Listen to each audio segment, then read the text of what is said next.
नमस्कार, वंदे मातरम। मैं हूं श्यामगिरी। आप देख रहे हैं हमारा चैनल मुद्दा भारत का यानी मुद्दा आपका। मुद्दा है आज संजय राउत का। जी हाँ, संजय राउत को 15 दिन की जेल हुई है। मुंबई की एक अदालत ने जो है संजय राउत को मानहानि के केस में 15 दिन का हिरासत और 25,000 का जुर्माना भी लगाया है। अब सवाल ये उठता है, क्या संजय राउत का जो सुबह सुबह का जो भोंगा था, क्या 15 दिन के लिए थम जाएगा, या संजय राउत पर कितना असर होगा, ये भी चर्चा का विषय है। और फिलहाल इसमें चुनाव का माहौल है। ऐसे में जो है कोर्ट ने जिस तरह से मानहानि का सजा सुनाई है संजय राउत को, क्या ये लगाम लगाने का एक प्रयास है या कुछ और है? अब इसका राजनीतिक हलचल किस तरह होगा, ये भी हम आज चर्चा करेंगे। हमारे साथ में है दयानंद नेने जी, राजनीतिक विश्लेषक हैं। हम इसे जानेंगे कि संजय राउत के नाम से लोग काफ़ी चिढ़ते हैं महाराष्ट्र में, खासकर लोग जो है संजय राउत पर ये आरोप है कि उन्होंने जो है शिवसेना का जो है पूरा बंटा धार कर दिया है। उन्होंने जो शिवसेना की वाट लगा दी है। आज जो शिवसेना की स्थिति हुई है उसके जवाबदार पूरी तरह संजय राउत हैं, और जो सत्ता उन्होंने बनाई 2019 में उसका पूरा जवाबदार वही थे। भाजपा और शिवसेना अगर साथ में चुनाव समय लड़ी थी, अगर साथ में सत्ता में रहती, तो आज स्थिति कुछ और होती। तो महाराष्ट्र की वाट लगाने के पीछे, शिवसेना की वाट लगाने के पीछे कहीं ना कहीं संजय राउत का ही नाम सामने आता है। और संजय राउत के जो टीआरपी है मीडिया में तो खूब हाईलाइटेड है। सुबह सुबह उनकी जो भोंगा का जो एक फेमस वर्ड यूज किया जाता है कि संजय राउत का भोंगा सुबह सुबह बजता है और वो दिन भर बजते रहता है। तो मीडिया में वो टीआरपी 1 नंबर बने रहते हैं, लेकिन राजनीति में वो विलन का नाम क्यों कहे जाते हैं, ये भी हम आज चर्चा करेंगे। नैनी साहब, आपका स्वागत है हमारे चैनल में एक बार फिर से। क्या कहेंगे संजय राउत के ऊपर, जो अभी किरीट सोमैया की पत्नी है मेधा सोमैया, जिनकी शिकायत पर जो है मुंबई की एक अदालत ने सजा सुनाई है 15 दिन का, तो ये सजा किस तरह का आप देख रहे हैं सजा को? सबसे पहले नमस्ते और वंदे मातरम जी। आज मुंबई के शिवड़ी कोर्ट ने किरीट सोमैया, भाजपा नेता किरीट सोमैया जी की पत्नी प्राध्यापिका डॉक्टर मेधा सोमैया ने जो संजय राउत के ऊपर मानहानि का दावा किया था जी, उसके ऊपर सुनवाई करके एक ऐतिहासिक निर्णय दिया। ऐतिहासिक इसके लिए कि ये दावा उन्होंने लगभग 2 साल पहले किया था जी, और 2 साल के अंदर सुनवाई पूरी करके अगर कोई कोर्ट फैसला देता है, ऐसे बहुत कम अवसर होते हैं। अच्छा, तो उसमें मतलब मानहानि के सालों साल चलते रहते हैं। हाँ, नहीं तो सालों साल चलते रहते हैं। तो इतने कम अवसर में कोर्ट ने मतलब आज अपना डिसीजन भी दे दिया जी। तो कोर्ट ने संजय राउत को 15 दिन की हिरासत और 25,000 रुपये जुर्माना लगाया है। अभी देखिए, ये क्या कहते हैं, ये कोर्ट का ये जो निर्णय है उसका मैं स्वागत करता हूँ तहे दिल से, क्योंकि मैं आपको बताना चाहता हूँ कि किरीट सोमैया जी के साथ में मैं बहुत सालों से साथ में हूँ, उनके साथ में काम किया हुआ है।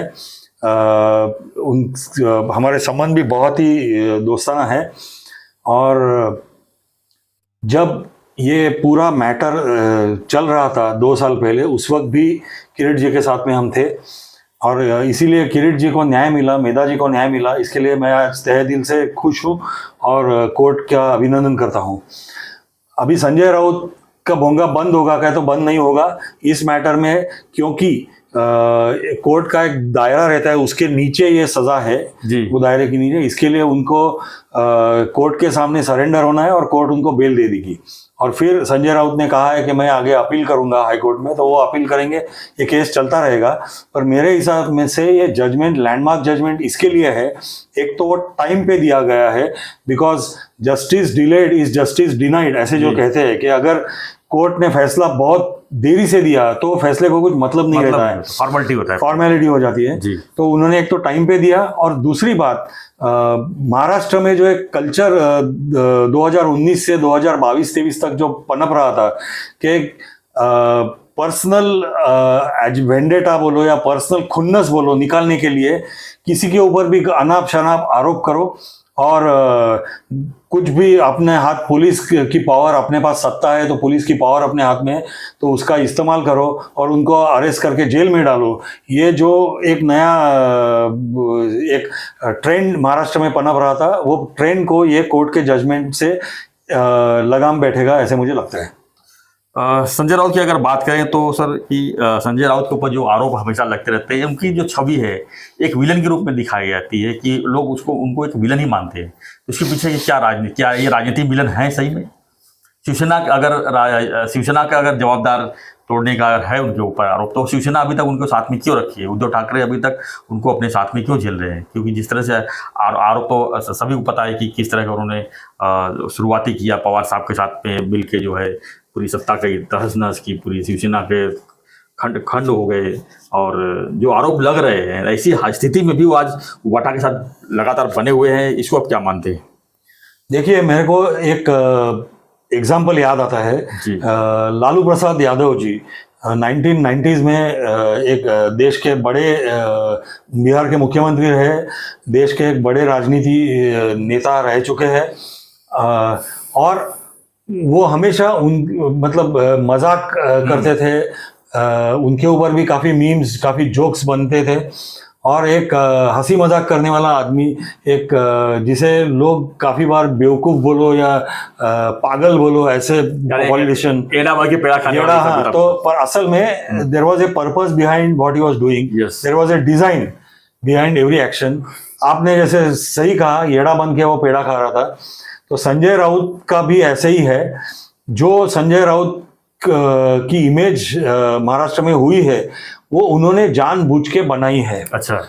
उन्हें पूरी तरह मालूम है कि सवेरे उठ के मैंने कुछ कंट्रोवर्शियल बातें की तो मेरे को पब्लिसिटी मिलने वाली है और मेरा नाम सर्कल में ट्रेंडिंग होने वाला है, मेरी खुद की टीआरपी बढ़ने वाली है। और इसके लिए वो जानबूझ के ऐसी बातें रोज सवेरे उठ के करते हैं। दूसरी बात, जब उद्धव ठाकरे मुख्यमंत्री बने तो उनको लगा कि, मतलब संजय राउत को लगा कि मेरे हाथ स्वर्ग को पहुंच गए हैं और अभी मैं जो भी करूं मेरे को कोई हाथ नहीं लगा सकता, क्योंकि मेरा ही मुख्यमंत्री कुर्सी पे बैठा हुआ है और वो मेरे को कुछ भी होए बचा लेगा। तो उस हिसाब से उनके स्वभाव में एक जो उन्माद, जिसे हम मराठी में कहते हैं, या तो माज कहते हैं या तो एरोगेंस कहते हैं इंग्लिश में, वो बढ़ते गया।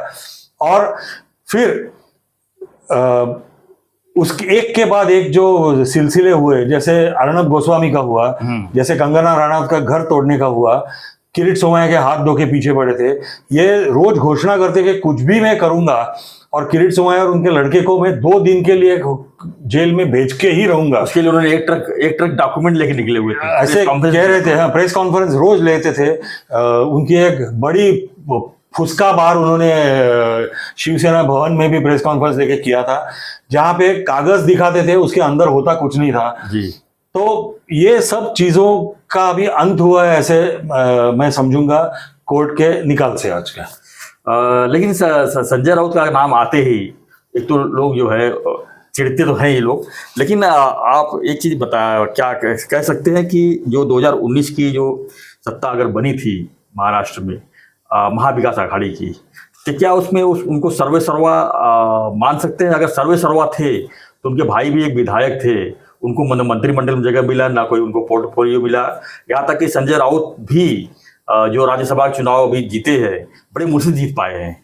तो क्या मानते हैं कि अगर सर्वे सर्वा थे, सब कुछ थे, वहाँ पर मुख्यमंत्री उनका था, तो उनको वंचित क्यों किया गया? उनको एक जहाँ थे वहीं पर रह गए, आज भी उसी स्थिति में। देखिए, 2019 में एक अजीब परिस्थिति निर्माण हो गई, जहां पे भारतीय जनता पार्टी शिवसेना साथ में तो लड़ी, पर शिवसेना को ध्यान में आया कि कांग्रेस और राष्ट्रवादी की भी इतनी सीटें हैं कि हम अगर उनको जुड़ जाए तो मुख्यमंत्री पद हमें मिल सकता है। तो पहले उन्होंने बार्गेनिंग किया, बंद कमरे में क्या क्या चर्चा हुई वगैरह, वो विषय फ्लोट करके। जब बीजेपी मानती नहीं है देखा, तो शरद पवार जी ने संजय राउत का इस्तेमाल किया, मैं तो कहूँगा। और संजय राउत, जिसे मराठी में एक कहावत है, अर्ध्या हळकुंडानी पिवळे, मतलब आधी हल्दी से पूरा पीला हो जाते हैं, ऐसे उनकी हैसियत है, ऐसी उनकी औकात थी। तो उनको थोड़ा महत्व दिया शरद पवार जी ने, हवा देते गए उनको, और जैसे शरद पवार जी को चाहिए था वो वैसे वैसे बर्ताव करते गए। और एक चीज मैं मानता हूं कि उद्धव ठाकरे जी को कुर्सी पे बिठाने का श्रेय उनको जाता है, ये मान्य करने की बात है। वो क्यों जाता है? क्योंकि शरद पवार जी ने उनको बिठाया, पर उन्होंने इस्तेमाल वो चीज, वो वातावरण निर्माण करने के लिए, वो परिस्थिति लाने के लिए उन्होंने संजय राउत का इस्तेमाल किया। अभी ये सब होने के बाद में एक दूसरी कहावत मैं बताऊंगा, आपने भी सुनी होगी। उत्तर प्रदेश में एक बैलगाड़ी चलती रहती है जी, काफी धूप रहती है, और उसके पीछे उसकी बैलगाड़ी की जो छाव शैडो होती है वो उसके पीछे पीछे जा रही है, और वो शैडो में एक कुत्ता जाते रहता है, और कुत्ते को लगता है कि ये शैडो मेरी है, और बैलगाड़ी जाके एक जगह रुक जाती है। वो बैल भी थके हुए रहते हैं, तो उनको आराम करने के लिए तो कुत्ता सो जाता है वो शैडो के बीच में। अचानक कुत्ते को नींद खुल जाती है, क्यों? तो उसको चटके बैठने लगते हैं अपने आंख को, और वो देखता है अरे कहाँ, तो बैलगाड़ी निकल गई है। फिर उसको अकल आती है कि वो शैडो अपनी नहीं थी, वो बैलगाड़ी की थी। तो थोड़ी ये परिस्थिति वैसी है। मैं एग्जाम्पल दिया आपको, सही मायने में एक अंदाजा आना चाहिए कि संजय राउत का रोल या संजय राउत के बारे में सबका ख्याल क्या है। संजय राउत का जब सुबह सुबह भोंगा बजता है तो उसका कई बार रिएक्शन भी आया कि सभी नेता लोग बोलते हैं कौन संजय राउत, कौन संजय राउत, उसका कौन सुनता है, कौन देखता है। लेकिन आज भी संजय राउत जो सुबह बोल देते हैं उसी का जो रिएक्शन पे पूरा मीडिया आज की तारीफ चल रहा है। तो उनको भाव भी नहीं देना है संजय राउत को, संजय राउत कौन, संजय राउत भी बोलते हैं और उसके जवाब भी देते हैं। इसके पीछे क्या लगता है आपको कि एक कुछ राजनीति को, महाराष्ट्र राजनीति को डाइवर्सन कर रही है, जो ये तरीका रहता है ये? देखिए, महाराष्ट्र के मीडिया के बारे में, महाराष्ट्र के मीडिया इनको हवा दे रही है जी, और उनके लिए देवेंद्र फडणवीस जी ने काफी अच्छे शब्द बताए थे। एक था हिज मास्टर्स वॉइस, HMV, मतलब अपने मालिक जो होते हैं वो जो डायरेक्शन देते हैं उस हिसाब से वो मीडिया बर्ताव करती रहती है। और तीसरा पाकिट वाले पत्रकार, मतलब जिनको पाकिट पहुंच जाता है जिस पार्टी से, तो उस हिसाब से वो पार्टी का साथ वो देते हैं। तो ये दोनों की वजह है, वो संजय राउत के कॉन्फ्रेंस में सवेरे सवेरे जाते हैं। उनको लगता है कि TRP बढ़ रही है, पर असल में कोई भी मीडिया घर ने अगर एनालाइज किया होगा एक साल में संजय राउत की वजह से TRP कितनी बढ़ी है, तो मेरे ख्याल से शुरुआत में थोड़ी बढ़ी होगी, पर उसके बाद में डिक्लाइनिंग ट्रेंड ही है। जैसा कहा आपने पाकिट वाला पत्रकारिता, संजय राउत सबको पाकिट देते रहेंगे लोग, इसलिए मीडिया ले जाते हैं वहां पर। 100%, 100%।